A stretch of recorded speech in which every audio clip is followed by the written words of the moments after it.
देश कौन चला रहा है? What is the Indian state today?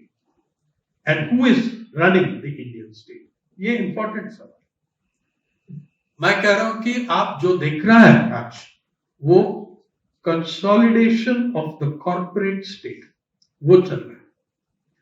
We are witnessing the consolidation of a corporate state, of the corporates, by the corporates, for the corporates. दूसरा, देश कौन चला रहा है? वो एक कोएलिशन कह सकते हैं। दो पार्टनर है कोएलिशन में, एक तरफ सोशियो रिलीजियस फंडामेंटलिस्ट, दूसरी तरफ आर्थिक मार्केट फंडामेंटलिस्ट। और इस हैप्पी विवाह का जो मैरिटल बेड होता है, उसका नाम है कॉर्पोरेट मीडिया।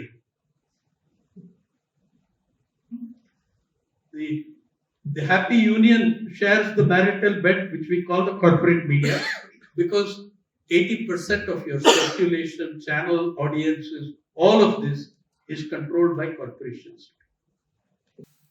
एक भी कोई बड़ा नेशनल अखबार से, नेशनल मैगजीन का, उनका ऐसा, आप centre for protection of journalist CPJ का रिपोर्ट आप देखिए, अप टू 2014-15 एलीट जर्नलिज्म से कोई असैसिनेट हुआ अब तक, तब तक।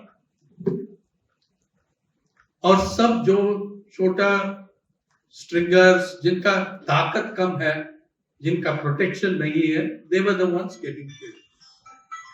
2013 से वो चेंज हुआ, and the murder of Gauri Lankesh shows you that it has, एक तो बहुत impartial हो गया, elites are not exempt कभी, सबका मार, सबका विकास, सबका वार, वही है।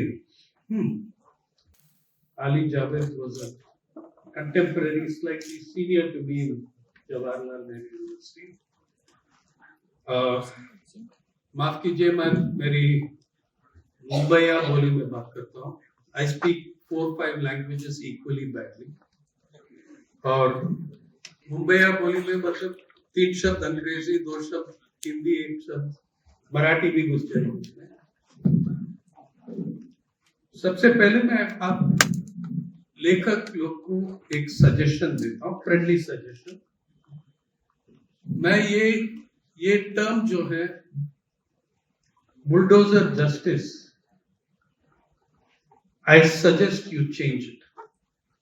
देखिए, न्याय ऐसा, ये मेरा पर्सनल सब्जेक्टिव ओपिनियन है, everyone can have their own opinion, लेकिन न्याय ऐसा है, ऐसा एक ह्यूमेन, शानदार और महान कॉन्सेप्ट है जो बुलडोजर के साथ मत जुड़ो। वो जो चल रहा है वो बुलडोजर न्याय नहीं है, वो बुलडोजर आतंक, and that is what we should call it. It is bulldozer terror. Let us not dignify it with the word justice. Justice prettifies the word bulldozer. तो ये मेरा पर्सनल ओपिनियन है। There is no one. Second, there is nothing I should be telling you about bulldozers. You are as familiar with what is going on as I am, maybe more living in Delhi. But मैं आज 2-3 सवाल address करता हूँ कि ये स्थिति कैसा पैदा हुई? How have we arrived here? What is going on?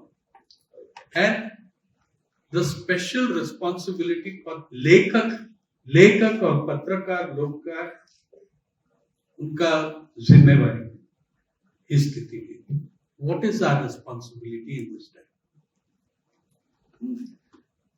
और देखिए, इतना कुछ हुआ vis-a-vis राइटर्स एंड जर्नलिस्ट। मैं आपको एक छोटा सा एग्जांपल देता हूँ। जर्नलिस्ट के खिलाफ पैंडेमिक जब शुरू हुआ, उस समय से 200 से ज्यादा FIR, arrest, raids, false charges, ये सब हो चुका है। लेकिन अब पिछले 8-10 साल देखिए, इस देश में जो 4 पब्लिक इंटेलेक्चुअल जो असैसिनेट हुआ, उनका 3 मामला कॉमन है उन लोगों को। वो कौन था? Narendra Dabholkar, Govind Pansare, comrade Govind Pansare, professor M Kalburgi और Gauri Lankesh. They had 3 things in common.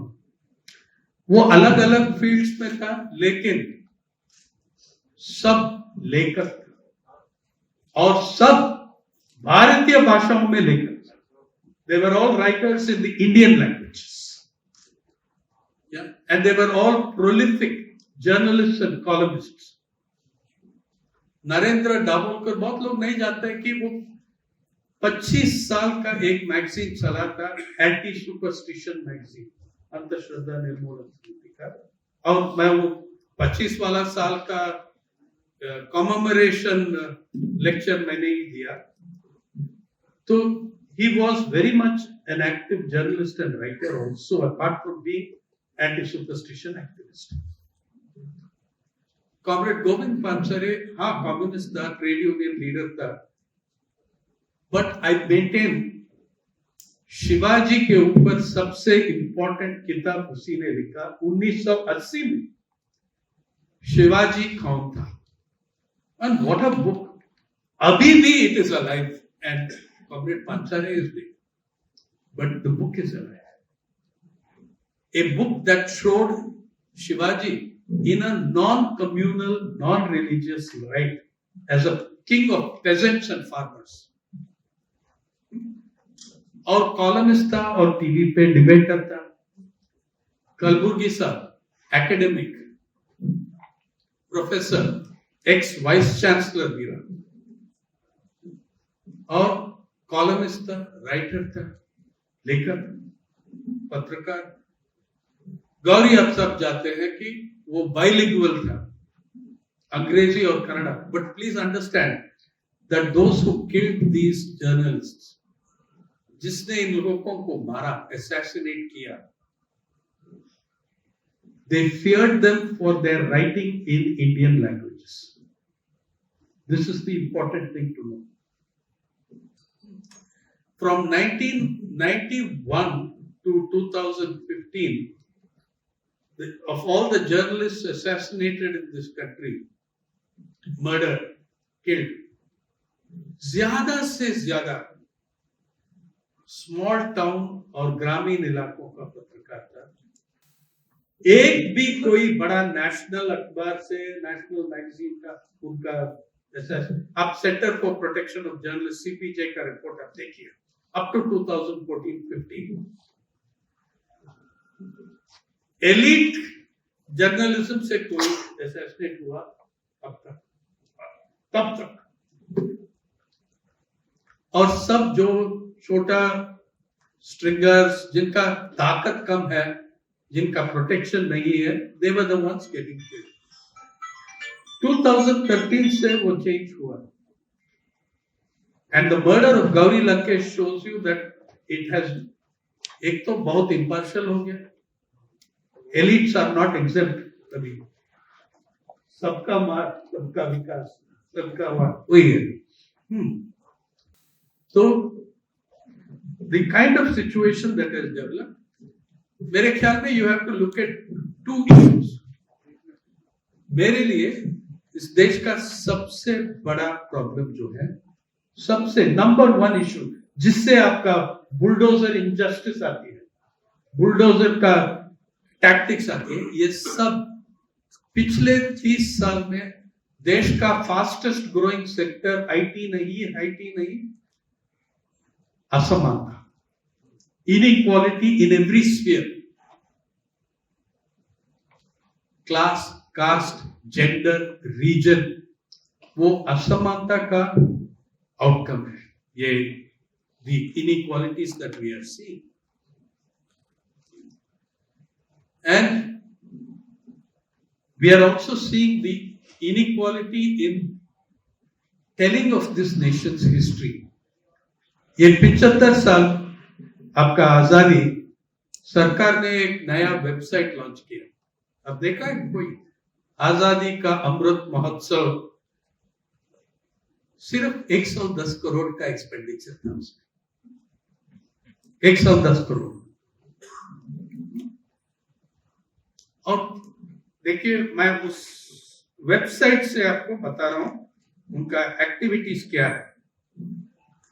वो वही कहता है कि वी आर लुकिंग एट 5, और वही लिखा है 110 करोड़। अब तक 110 करोड़ हमने अलॉट किया इसके लिए, इस प्रोग्राम के लिए। और 5 ग्रेट इशू, महान महत्वपूर्ण इशू को हम देख रहे हैं। एक तो स्वतंत्रता संग्राम, दूसरा आइडियाज एट 75, तीसरा रिजॉल्व एट 75, उसका जो निर्णय लिया, प्लेज लिया वो ये। 4 एक्शन एट 75, 5 अचीवमेंट्स एट 75। और एक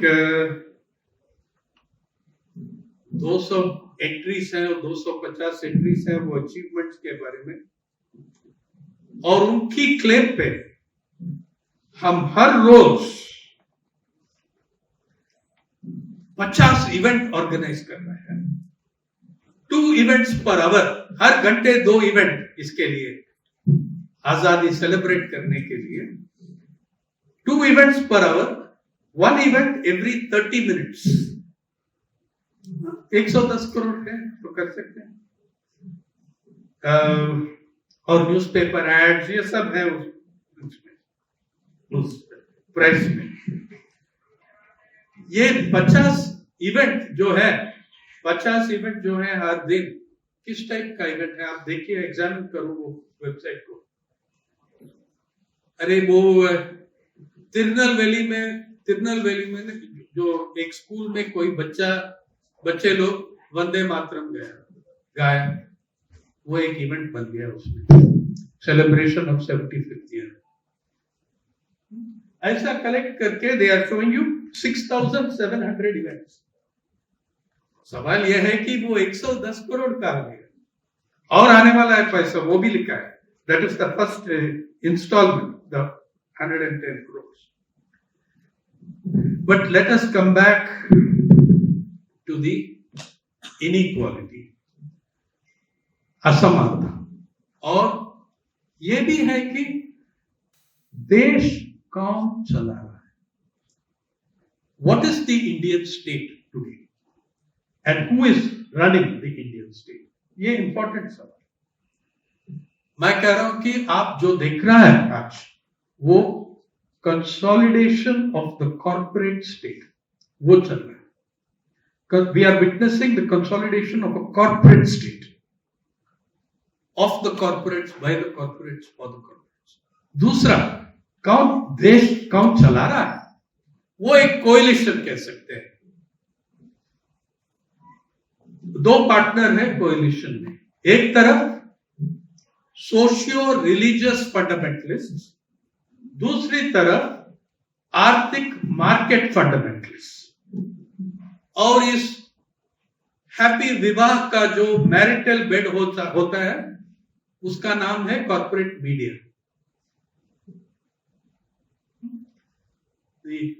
The happy union shares the marital bed, which we call the corporate media, because 80% of your circulation, channel, audiences, all of this is controlled by corporations.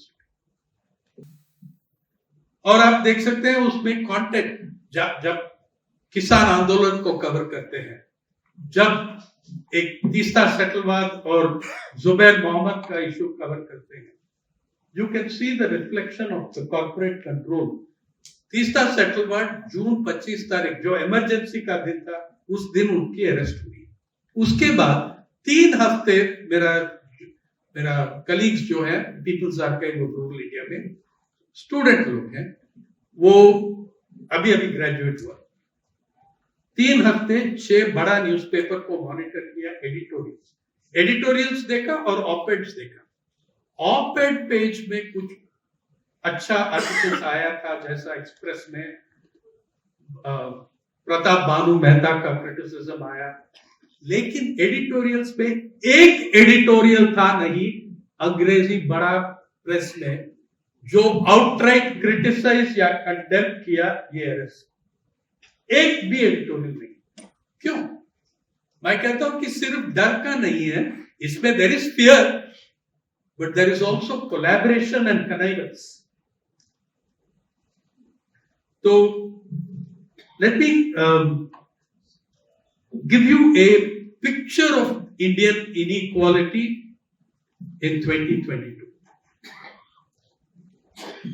20-22 साल में, इस साल में आप सब जानते हैं, फोर्ब्स मैगजीन आप सब जानते हैं ना, फोर्ब्स है उसका ग्लोबल कैपिटलिस्ट क्लास का वो ओरेकल है, the Oracle of obscene wealth। और लेकिन एक काम करते हैं हर साल फोर्ब्स मैगजीन, हर साल दुनिया का पूरा 3000-4000 अरबपति का लिस्ट देती है, स्टेट वाइज, देश वाइज, नेशन वाइज देती है, और उसमें Hindustan proud of our ease of business 3 नंबर है। We are third in the world in the number of dollar अरबपति। हमारा डॉलर अरबपति है $166 अरबपति।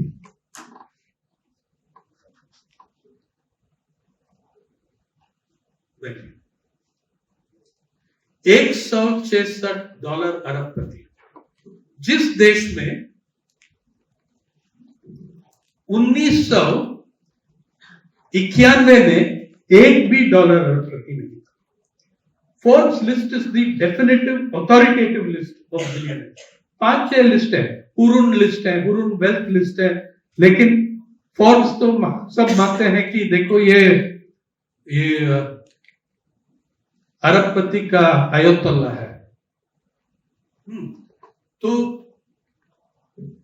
फोर्ब्स का 1991 में एक भी डॉलर अरबपति नहीं था इस देश में, आज 166।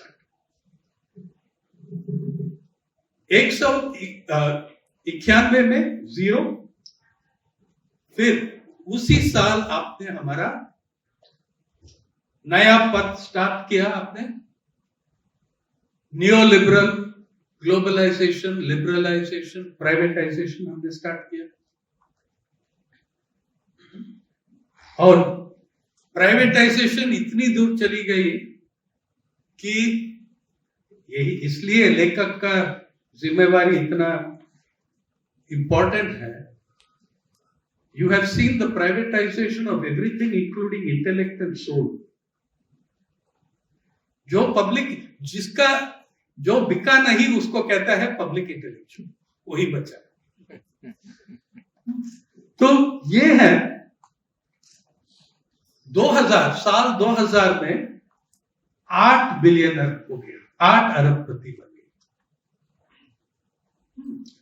और 2012 में जिस साल आपने सोशियो इकोनॉमिक कास्ट सेंसस निकाला, शुरुआत हुई उस साल सोशियो इकोनॉमिक, उस साल 53 अरबपति। 219 में मतलब पैंडेमिक से पहले 220 में, इसलिए कि फोर्ब्स लिस्ट हर मार्च में आती है। एक बहुत इंटरेस्टिंग चीज है, फोर्ब्स लिस्ट हर साल मार्च 8 तारीख को निकलती है, इंटरनेशनल विमेंस डे, लेकिन महिला बहुत कम है बिलियनर्स लिस्ट, लेकिन एस्पिरेशनल होगा। मार्च 8 हर साल मार्च 8 को निकलते हैं फोर्ब्स अरबपति लिस्ट। मार्च 2020 जिस महीने के अंत में मोदी साहब ने लॉकडाउन डिक्लेयर किया, हमारा था $98 बिलियनर्स। और देखो कितना साल हुआ, 20 years में you had 98 billionaires. पैंडेमिक का पहला 12 महीना में 42 और अरबपति ऐड किया आपने, जिस साल में सरकार आपको कहती है हमारा जीडीपी 7.7% कम हो गई, श्रिंक हो गई. तो the GDP of the nation shrank 7.7%, but we added $42 billionaires और उनका धन दौलत डबल हो गया, $596 billion.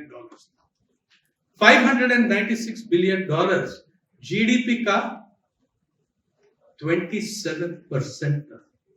27% of your gross domestic product was equal to the wealth of 140 individuals. 140 लोग, आपका पॉपुलेशन जनसंख्या में 140 लोग कितना बनता है? 0.000014%.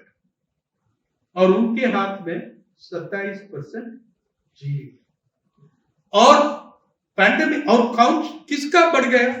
वो 42 में किसने मैक्सिमम प्रॉफिट किया? अंबानी अडानी वो तो छोड़ो, वो तो अरे पहला 5 बिलियनर के हाथ में, हमारा 166 बिलियनर में पहला 5 बिलियनर जो है, they own more than the bottom 50 billionaires. और वो सब गुजराती हैं. कोइंसिडेंस, 500 गुजराती, अंबानी, अडानी, पलोजी, सांघवी और प्रेम जी. तो purely a coincidence that they are all बहुत हार्ड वर्किंग लोग हैं. तो but who were the new people who gain the most? Pandemic में कौन गेन करेगा? Pharma, drug companies, pharma, big pharma, ये आपका पूना वाला, अडार, ये सब. और ऑनलाइन एजुकेशन टेक्नोलॉजीज, बाइजू का वैल्यू ट्रिपल हो गया, डबल हो गया, ट्रिपल हो गया. तब जब इकोनॉमी श्रिंक हुआ, अब ये नहीं कह सकते हैं कि ये धन दौलत ग्रोथ से आई है. कैसा कह सकते हैं? इकोनॉमी श्रिंक हुआ, इसका मतलब ये धन दौलत नीचे से ऊपर चली गई. It you have sucked it out of the port. मैं आपको बार बार ये अपील कर रहा हूं कि लेखक का रिस्पॉन्सिबिलिटी है to write about the deepening inequality in our country. This is the number 1 issue. All the other inequalities are centered in the kind of constructed. देखिए आजकल बहुत बात करते हैं फाशिज्म के बारे में, और फाशिस्ट आके क्या पॉलिसीज बनाएगा. अरे फाशिज्म का ऐसा कुछ प्रोग्राम नहीं है जो पॉलिसीज बनाएंगे. फाशिज्म का 2 प्रोग्राम है, scissor of power, consolidation of power. बाकी पॉलिसी सब देखेंगे बाद में. Scissor of power, consolidation of power, ये है प्रोग्राम, और वो बहुत सक्सेसफुली इंप्लीमेंट करता है आज तक.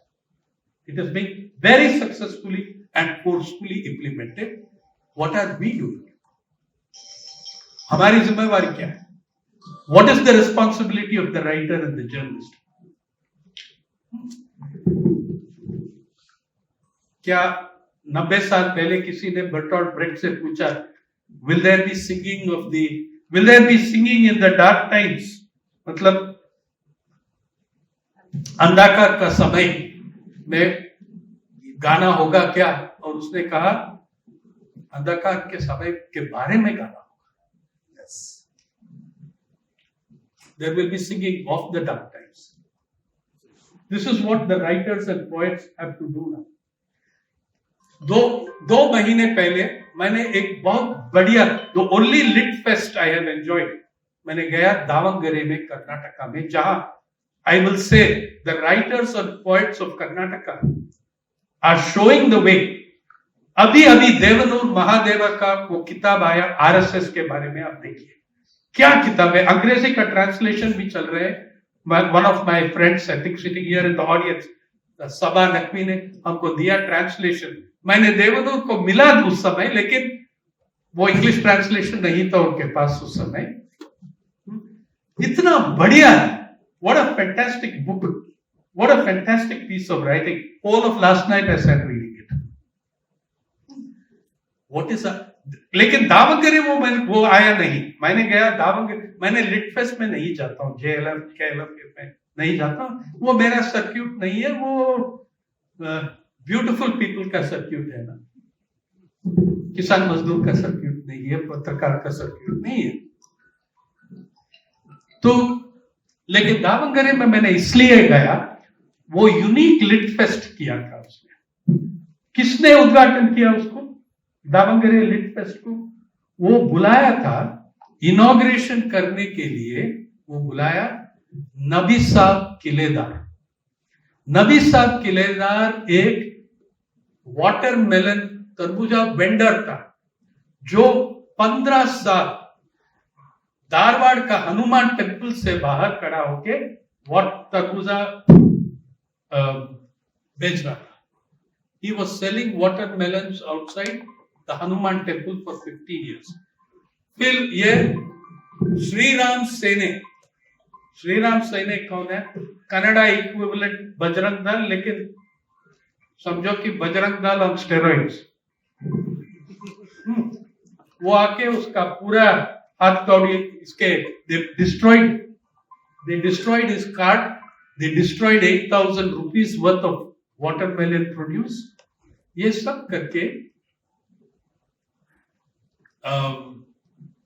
नबी साहब किलेदार को भी मारा। उनको बुलाया इनॉग्रेट करने के लिए, to show the solidarity of writers and poets with the victim, with the man who had suffered. देखिए, जब मैंने क्या कहा था उस दिन उसको, मैंने कहा, you are reminding me of the most important court trial in Europe before the Nuremberg trials. 1894 से 1906 तक एक केस चला फ्रांस का कोर्ट में, और वहां भी एक विक्टिमाइज्ड माइनॉरिटी को किसने डिफेंड किया? लेखक एमिल जोला हु रोट, एक फ्रेम अप हुआ। उस जमाने का जो विक्टिम था वो जू था, he was a Jew, Captain Alfred Dreyfus of the French Army। Captain Alfred Dreifuss वहां उस समय नाजीज्म फाशिज्म का आइडियोलॉजी फैल रहा था यूरोप में, जो 1930s में सत्ता तक पहुंच गया, और इसको नमूना बना दिया। एल्फ्रेड ड्रेफस को फ्रेम अप करके ट्रीजन बताया, एजेंट बताया, जर्मन एजेंट। अरे यार, वो जू है, उसको जर्मन एजेंट बनाया। सब बड़ा न्यूज़पेपर लोग सब इनके खिलाफ लिखते हैं। एक न्यूज़पेपर में एमिल जोला the writer wrote one of the most widely read and reproduced articles in the history of newspapers, J'accuse, I accuse, जिसमें सिर्फ ड्रेफस का डिफेंस नहीं दिया, पूरा French Republic, elite, politics, communalism, fascism को एक्सपोज किया उसमें। तब भी कोर्ट ने एमिल जोला को गिल्टी बोल दिया। फिर जोला ने इतना बड़ा माहौल शुरू किया उसके ऊपर, रिपीट ट्रायल हुआ। इस बार सेकेंड ट्रायल में ड्रेफस को एक्विटल नहीं हुआ, गिल्टी बोला फिर, लेकिन प्रेसिडेंशियल पार्डन दिया। हाँ, आप गिल्टी हैं, चोर हैं, गुंडा है, लेकिन are greatness of heart as French president I pardon. और जोला के ऊपर फ्रेंच आर्मी ने डेफेमेशन केस डाला। और कन्विक्ट हो गया, सेंटेंस हो गया इम्प्रिजनमेंट एमिल जोला। वो भाग गया ब्रिटेन में, ब्रिटेन में सेटल हुआ एमिल जोला। उसको वहां एक दिन सडनली उसका मौत हो गई, सफोकेशन, इसलिए कि किसी ने उनका घर का चिमनी ब्लॉक कर दिया कार्बन मोनोऑक्साइड पॉइजनिंग से। ये great writer, greatest writer of France in 1890 Emile Zola, वो मर गया। 30 साल के बाद एक फ्रेंचमैन बताया, कन्फेस किया, डेथ बेड कन्फेशन दिया, हाँ मैंने ही उनका चिमनी ब्लॉक किया लंदन में। और जब एमिल जोला मर गया 1906, उसका 1902 उसका फ्यूनरल के लिए पेरिस में आया। जब पूरा जनता इकट्ठा हो गई उनके फ्यूनरल के लिए, कैप्टन अल्फ्रेड ड्रेफस भी आया था वहां, और वहां एक आतंकवाद कैप्टन ड्रेफस में शूट फायर किया और हैंड में, शोल्डर में बुलेट लग गई। और जो आतंकवाद इसने किया उसको कैप्चर किया और पेरिस कोर्ट ने उसको एक्विट किया। पेरिस कोर्ट ने एक्विट किया। उसका डिफेंस प्ली ये था कि I did not try to kill him, I only wanted to wound him because of my anger. और वो एक्सेप्ट करके उनको एक्विट कर दिया। How much I find it very familiar to India of 2022, the court acquitting criminals, thugs, gangsters, murderers and assassins. और उस दिन मैंने कहा दावणगेरे में, जो आप लोग नबी साहब किलेदार को यहां बुलाए, you are the Emil Zolas of Karnataka, he is Alfred Dreyfus, he is your Dreyfus. And as a writer, मैं ये नहीं मानता हूं कि मैं लेखक हूं, मैं पत्रकार हूं, रिपोर्टर हूं। हाँ, किताब लिखा हूं, वो भी पत्रकारिता का कलेक्शन है। I don't see myself as a writer of books. लेकिन आपने आज हमको ऐसा एक इंस्पिरेशन दिया कि on the power of what you reminded me of Emil Zola, you reminded me of the great case where a writer stood up for the victim and had him free. 1906 में court ने पूरा equity कर दिया, fully acquitted Alfred Dreyfus. लेकिन French army ने क्या किया, कब एक्विट किया, कब क्लियरेंस कब दिया?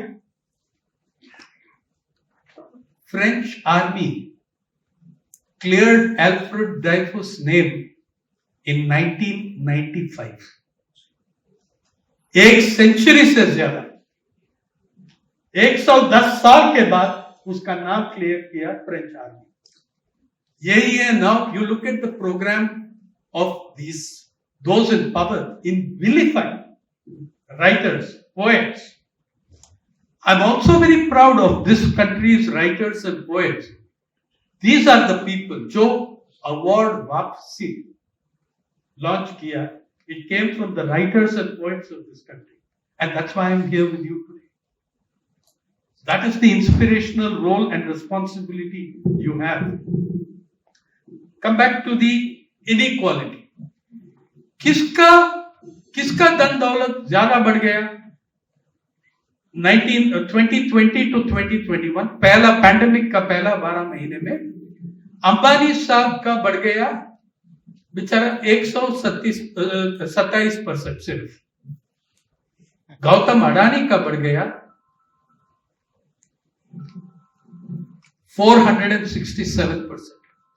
467% बढ़ गया his wealth. Today he has in the last 6 months he has overtaken Ambani.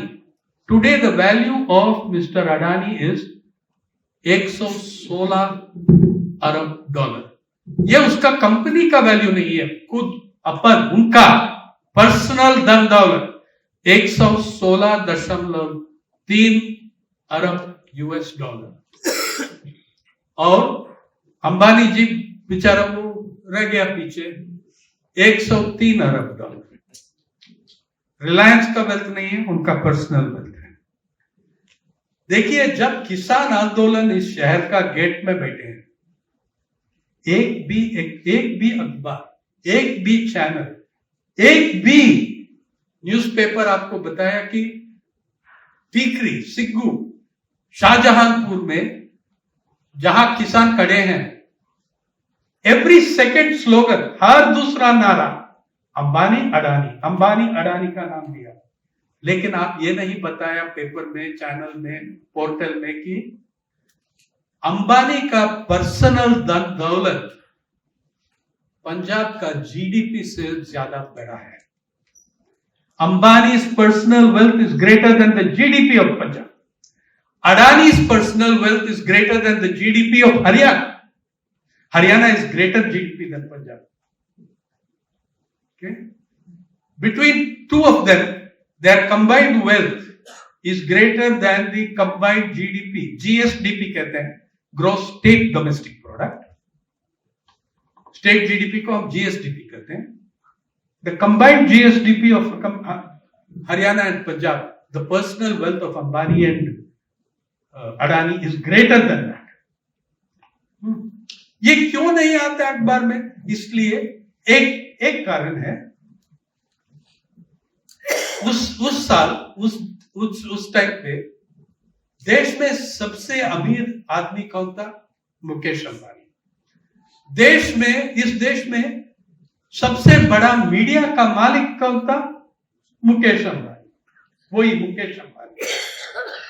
और जिस मीडिया को वो मुकेश अंबानी जिस मीडिया को वो खुद ओन नहीं करता है, वो सबसे बड़ा एडवर्टाइजर है। जो मीडिया खुद उनके पॉकेट में नहीं है, वो पॉकेट में भी आ जाएगा, इसलिए कि सबसे ज्यादा विज्ञापन वो ही देते हैं, प्राइवेट एडवर्टाइजमेंट। तो कौन लिखने वाले हैं इनके खिलाफ? लेखक और इंडिपेंडेंट पत्रकार, सिर्फ वो, और कोई नहीं कर सकता। और उसकी इन दोनों के अलावा किसका बेनिफिट ज्यादा हुआ?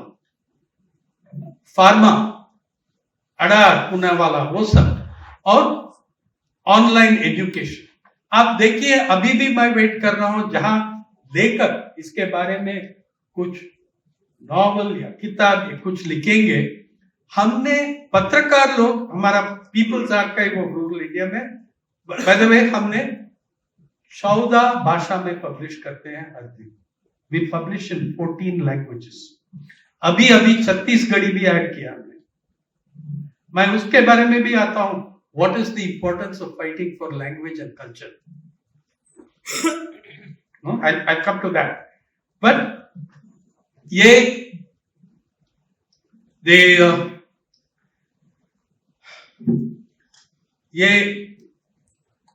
14 भाषा में we carry every article in all 14 languages.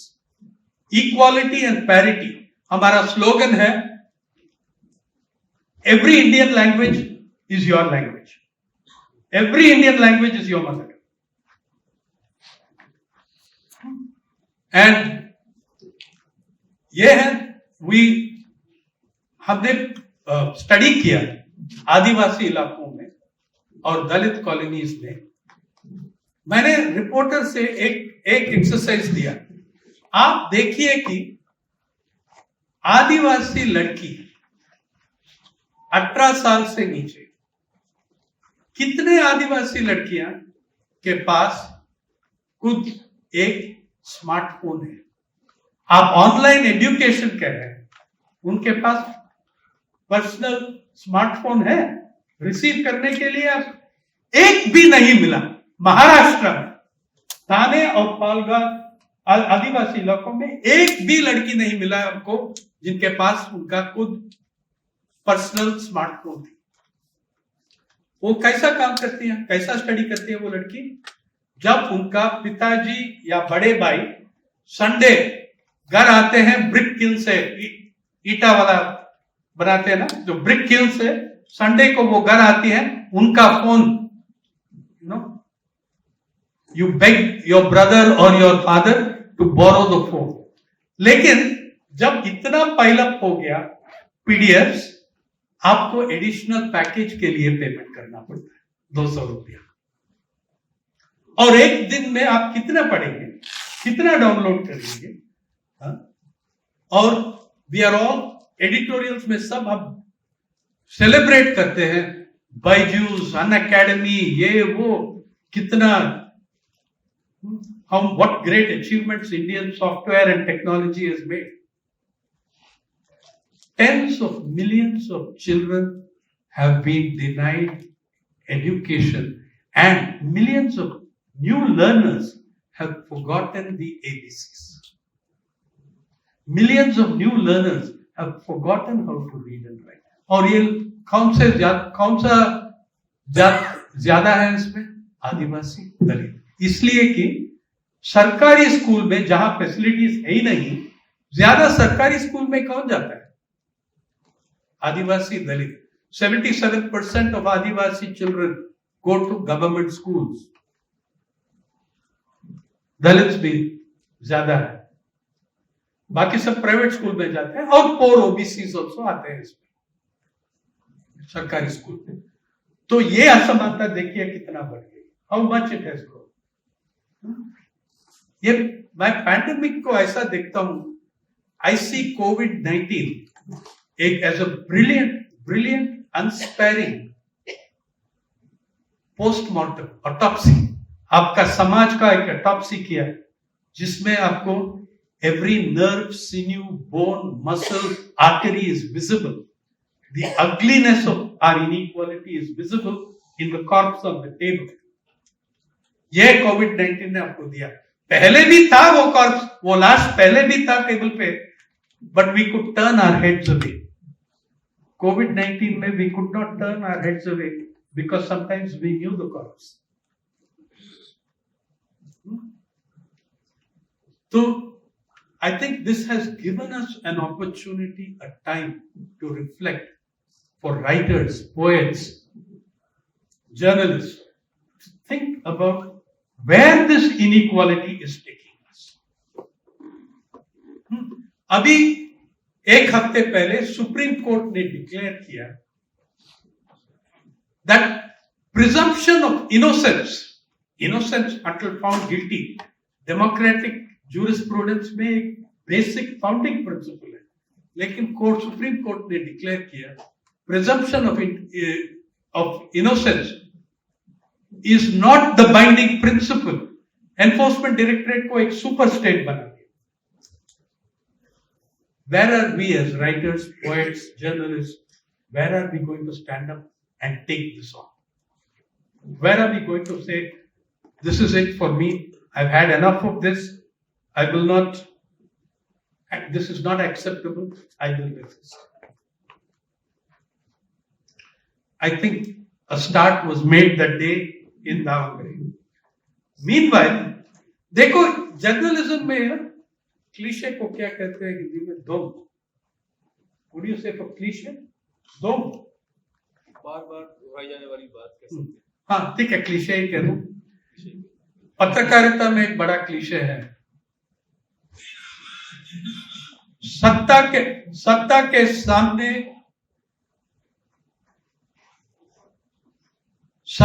सामने सच बोलना, speaking the truth to power. यह बड़ा क्लीशे है। It is in my opinion, a very stupid cliche. Speak the truth to power assumes that power does not know the truth. सत्ता को क्यों जानता नहीं क्या चल रहा है, क्या हो रहा है, सत्ता को नहीं जानता है। Is power so naive that they do not know what is happening? हाँ, एक प्यारी बालक है सत्ता, जिसको आप you tousle his hair and tell him ये है सच और वो सब सही करेगा। सत्ता का जानकारी आपसे ज्यादा है, क्या हो रहा है, क्या चल रहा है, जान पूछ के कर रहा है जो भी कर रहा है। सत्ता के सामने सच बोलना, that is not half as important as सत्ता के बारे में सच बोलना। Speaking the truth about power, that is the task of the historic task of the writer, the poet and the journalist in our times. सत्ता के बारे में सच बोलना और समाज के बारे में सच बोलना. That I think is the task before you. अभी देखिए हर सेक्टर में कॉर्पोरेट कंट्रोल आ रही है. हर सेक्टर में you are witnessing the rapid consolidation of a corporate state. You're witnessing a very rapid consolidation of the corporate state. Every law, everything. देखो वो किसान, सब लोग बोलते हैं वो किसान जो 3 कानून, काला कानून, जो 3 काला कानून लाया. अरे काला कानून किसने ड्राफ्ट किया, ये पूछो सवाल. पत्रकार ये सवाल पूछना चाहिए. वो कॉर्पोरेट जगत का वकील, उसने ड्राफ्ट किया. पार्लियामेंट में कभी ड्राफ्टिंग नहीं हुआ उसका, पार्लियामेंट में डिस्कशन भी नहीं हुआ उसका. कॉर्पोरेट जगत का वकील ड्राफ्ट किया वो 3 कानून. और मैं थक गया 100 बार 1000 बार चिल्ला के, ये कानून सिर्फ किसान के बारे में नहीं है, हर नागरिक के ऊपर असर पड़ता है. उसमें 4 क्लॉज है. तीनों लॉज में, 2 कानून में 4 क्लॉज है. 13, 14, 15, 16, 17 तक क्लॉज है. और वो 4 क्लॉज में ये लिखा है और पार्लियामेंट में पास हो गई कि these laws are outside the jurisdiction of civil courts. These laws cannot be challenged by due process in court of law. उसके लिए एक appellate ट्राइब्यूनल बना है. डेप्यूटी कलेक्टर, तहसीलदार, नायब तहसीलदार, इन लोग सब निर्णय देंगे अंबानी के खिलाफ, अडानी के खिलाफ. अरे जहां मंत्री और संसद नहीं देंगे उनके खिलाफ जजमेंट, एक नायब तहसीलदार देंगे. What they did, they nullified Article 32 of the Constitution's fundamental rights. Article number 32, आप ये कह सकते हैं कि हिंदुस्तान का कॉन्स्टिट्यूशन में फंडामेंटल राइट सेक्शन में सबसे इंपॉर्टेंट, महत्वपूर्ण फंडामेंटल राइट्स में आर्टिकल 32 एक है. वो क्या है? Right to legal remedy. Right to legal remedy मतलब जब citizen feels affronted by the state for an unjust law, the citizen can approach the court. ये तीनों कानून में वो अधिकारी निकाल दिया. They removed the right of legal remedy. मतलब कॉन्स्टिट्यूशन का fundamental right number 32, right to legal redress, वो निकाल दिया. और उसके बाद हर लॉ जो आया था, कर्नाटका में जो law I, anti cow slaughter ban, extension of the law, amendment of the cow slaughter ban, ये सब आ चुका है. उनमें भी से ये आ गई ये क्लॉज. अभी वो 3 कानून विड्रॉ हो गया, लेकिन एक 20-40 और कानून में वो क्लॉज आ रही है. और कर्नाटका का काउ स्लॉटर बैन में एक और क्लॉज आ गई, जिसमें मैं कहता हूं कि वो बजरंग दल और बीएचपी के लिए लिखा है. एक क्लॉज है, क्लॉज नंबर 13 या 18, वो Karnataka cow slaughter amendment law में ये लिखा है, those acting under this law can be deemed to be public servants. तो मैं अफला खान के घर में रेड करके, आर्सन करके, आदमी को मार के, I can be deemed a public servant. गाय इतना इंपॉर्टेंट है, इतना सेक्रेट है. So I can murder and maim and be deemed a public servant. That is a specific clause in the law. ये न्याय का अन्याय, कानून का अन्याय. It is so they are rewriting the laws, they are rewriting democracy, they are rewriting equality. आपका constitution में preamble में और सबसे important chapter directive principles of state policy में प्राइमरी एम जो लिखा है, mitigate and and inequality, directive principle state policy part number 4 constitution में आप देखिए पहला 2 पैराग्राफ, मिटिगेटिंग इनइक्वालिटी, और देखो कितना बढ़ गया इनइक्वालिटी। मुझको ये कहना है कि 1991 से जो हम पाथ ऑफ डेवलपमेंट लिया, we have been in violation of the constitution every day from 1949 नवंबर 25 में बाबा साहेब अंबेडकर ने कॉन्स्टिट्यूएंट असेंबली में फाइनल स्पीच दिया। मैं समझता हूं कि इस देश का 100 साल में लेजिस्लेटिव बॉडीज में वो सबसे बड़ा, सबसे महत्वपूर्ण भाषण था, जिसने उसने कहा, we have built a political democracy but in society and in economics there is no democracy. We have political equality, one man one vote, but in society and economy there is no equality. The inequality in society and economy will one day explode our political democracy. ये कहा था 1949 last constitutional debates in the Constituent Assembly. I think it is our duty as writers, poets, journalists to look at how true that has come, that prediction has come, and we should be following up to see what is happening.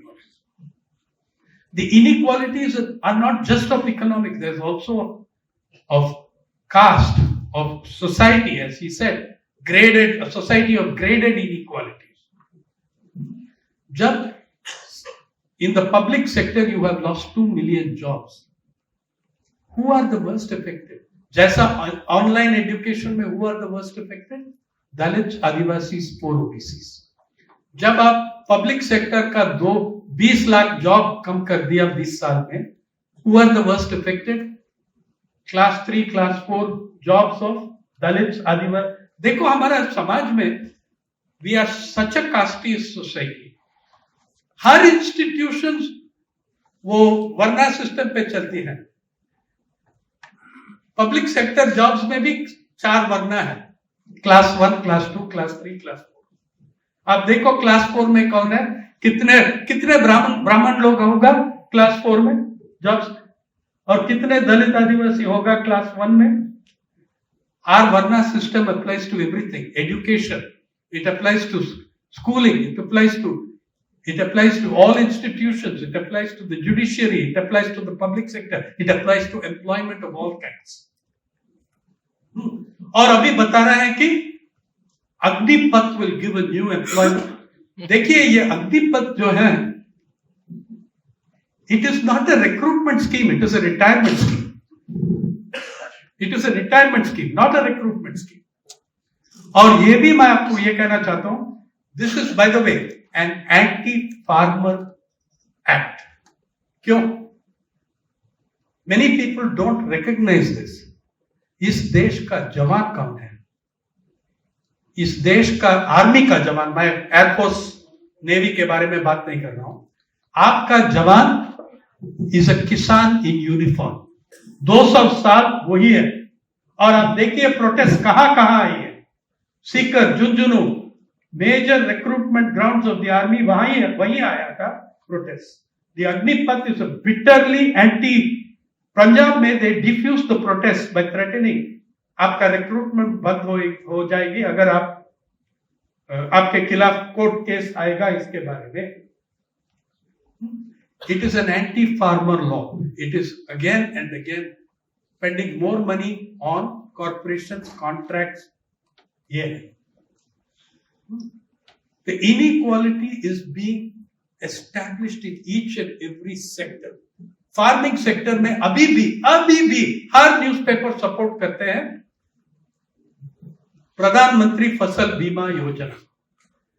ये इस देश का पिछले 10 साल में सबसे बड़ा घपला यही है।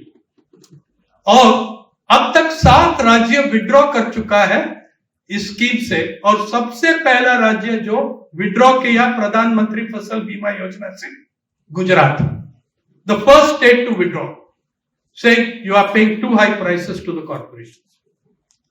पहला 24 महीने में फसल बीमा योजना का पहला 24 महीने में 18 कॉर्पोरेशन 15,795 करोड़ प्रॉफिट बनाया.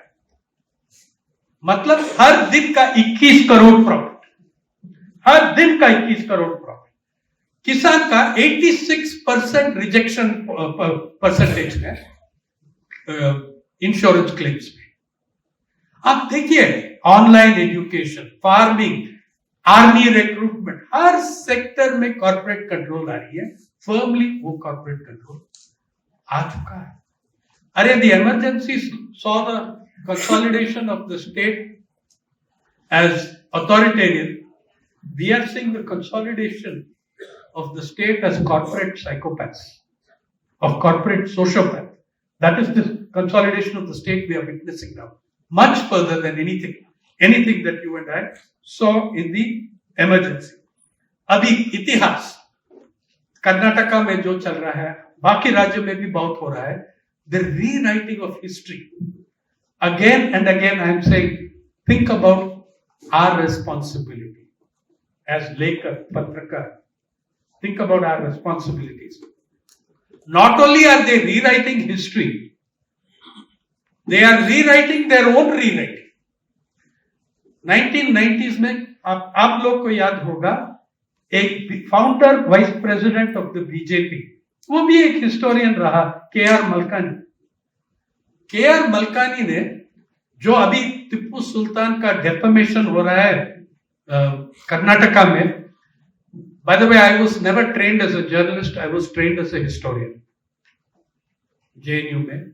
और मेरा टीचर्स था के.एन. पणिकर, रोमिला थापर, एस. गोपाल, बिपिन चंद्र. और उस समय भी हमने ये सीखा. अभी कर्नाटका में ये हिजाब वाला कंट्रोवर्सी कब शुरू हुआ? जब एक मंत्री ने बहुत बड़ा गलती किया. उसने कहा हम टेक्स्ट बुक से भगत सिंह को निकाल के सावरकर डालेंगे. तो इसके डाइवर्जन पे जितना एंटी प्रोटेस्ट हुआ इसके बारे में, उसका डाइवर्जन में ये हिजाब कंट्रोवर्सी सब आया था. कर्नाटका भाजपा सरकार वाज ऑन द डिफेंसिव, जो अभी वो टर्न अराउंड किया हाईजैक करके इस हिजाब मामला पे. लेकिन Tipu Sultan, let me tell you one thing, the first major Indian prince to die fighting the British, the one prince who never compromised with the British, whose great-grandchildren are pulling rickshaws in Kolkata. Yeah?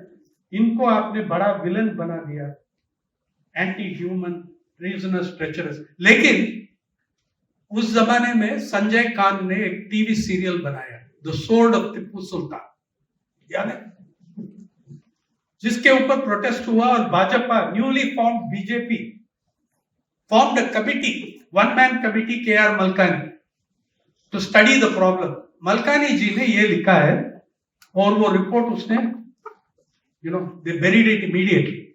Malkani was not an ordinary RSS man. 35 साल editor of both organiser and Panchajanya, मतलब authority है.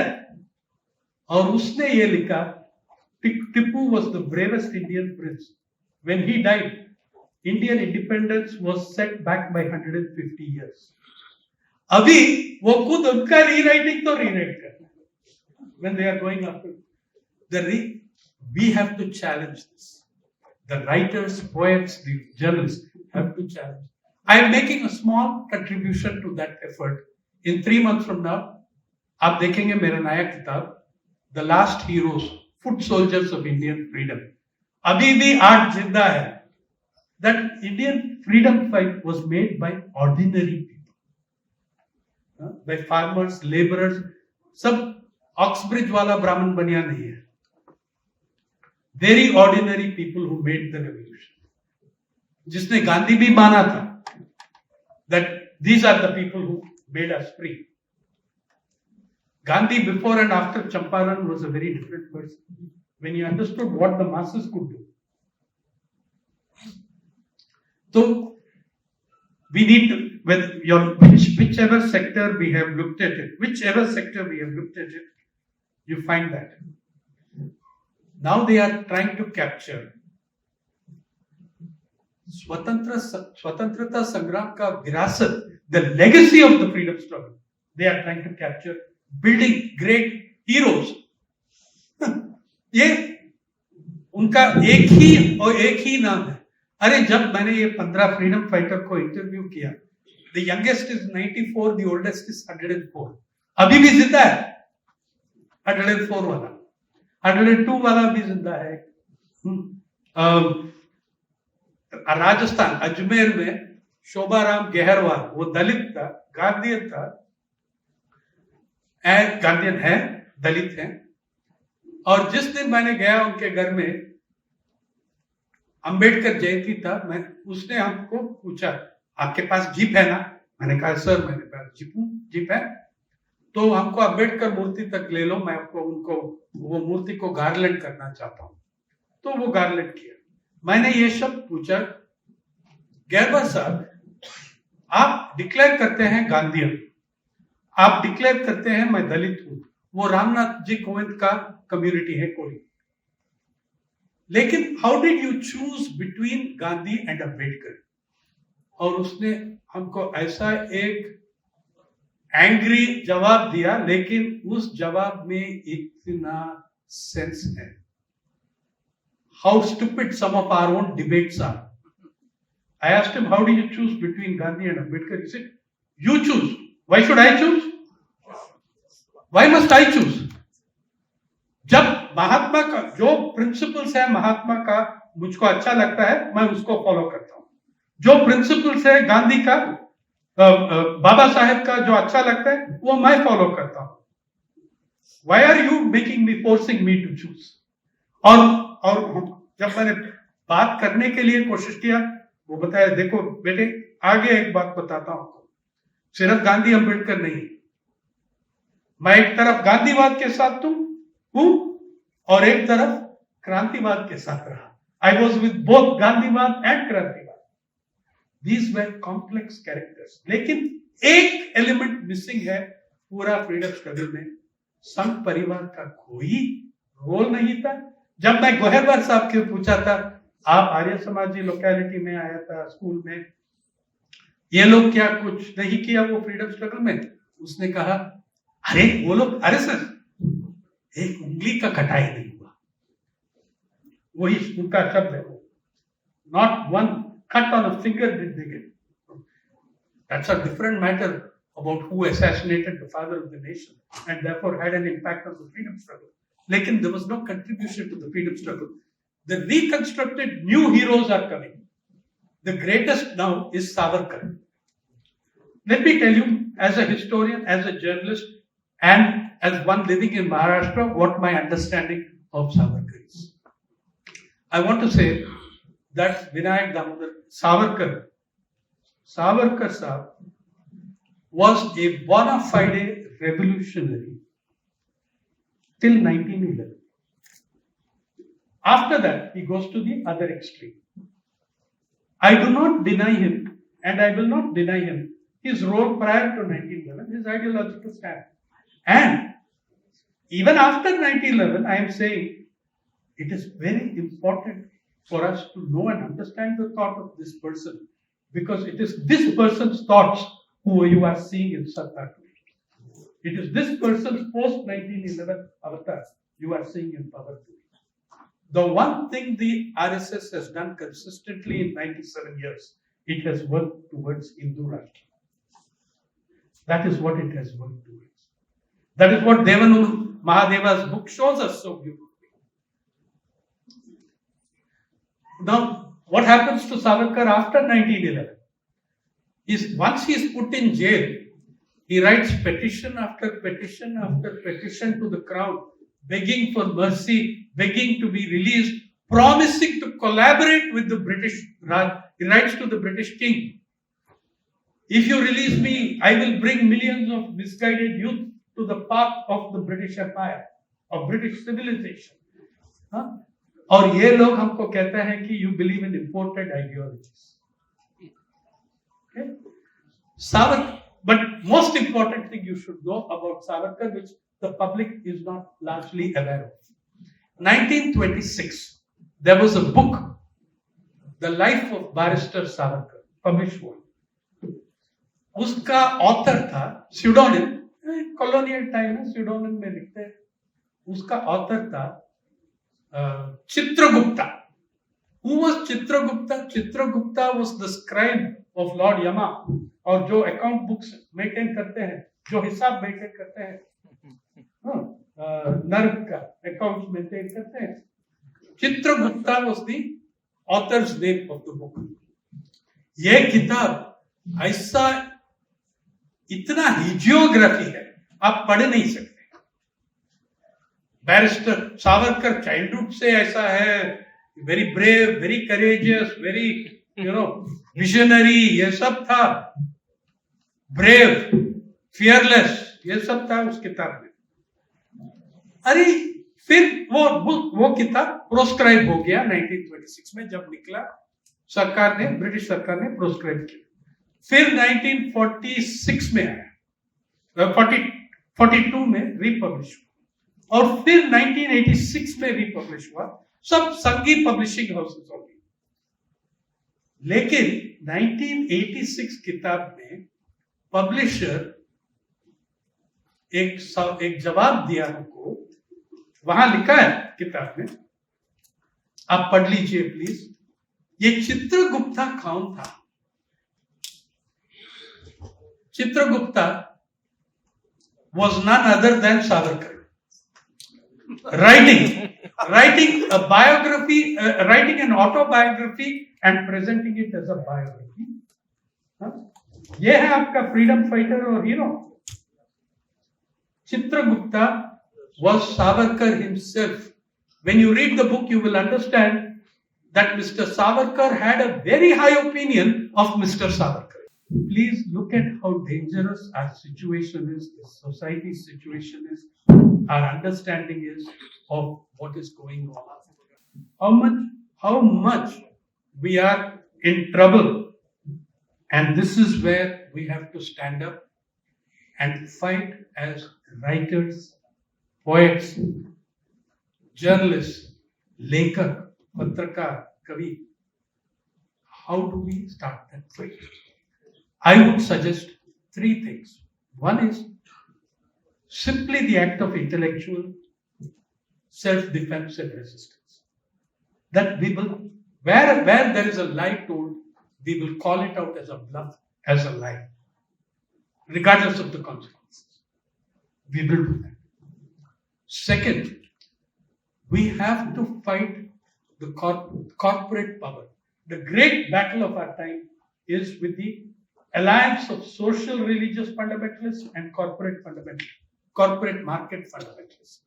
Please note, एक और common factor था गौरी लंकेश.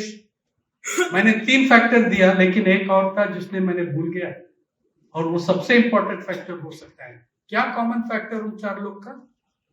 दे were all secularist नहीं सिर्फ, दे वर rationalist. They were rationalists.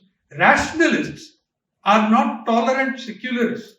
They aggressively attack superstition. They aggressively call out the bluff of religion and religion fundamentalists and religious obscurantism and theism. All 4 of them were rationalists. वो rationalists को select कर रहे हैं assassination को. We shall fight in defense and promotion of rationalism in this society. It is badly needed. Everybody has to be a Dabholkar, a Lankesh, a Kalburgi, a Pansari. We need to do that. Third, and most importantly, we need to fight in defense of the constitution of this country, which is the reflection of your freedom struggle. The constitution is the child of your freedom struggle. That is what we have to defend. Not just the fundamental rights, we have to fight to make the directive principles into justiciable rights the right to work, the right to shelter, the right to food and nutrition, the right to health. And I would say, do it through the framework. That's why I disagreed with bulldozer justice. I say, let us do it through the framework of justice. I do not, for the last 10, 20 years, I have not used the word food security. I use the word food justice. मैंने ये शब्द सीखा कुटुंबश्री लोग से, कुटुंबश्री collective Kerala से, जो महिला 42 लाख महिला मेंबरशिप है कुटुंबश्री का, और उनका प्रिंसिपल जो है कृषि संघी 70,000 कृषि संघर्ष कलेक्टिव फार्म्स पे काम करते हैं.